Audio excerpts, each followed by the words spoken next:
Hii ni mahali ambapo tume witness the only library of its kind since 1963.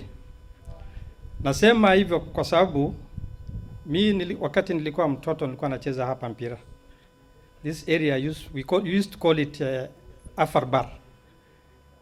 We used to call it Afar Bar and we used to play here.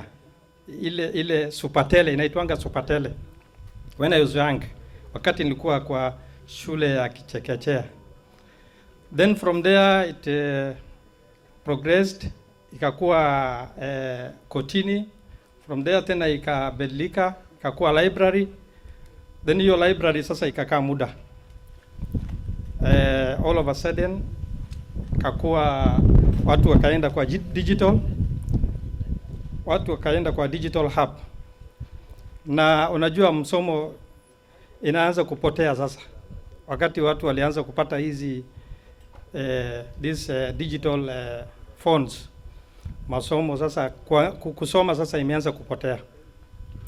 But with this modern library now, I think we'll bring back the sanity of this library inshallah. Tunataka wakaaji wa Mandera wote waje wajionee kwanza, wajionee ile library ambaye tumefungua hapa Mandera. Nataka niwahimize muwe ready anytime, kuje msome, weekend, holidays, msipoteze wakati kwa nyumba.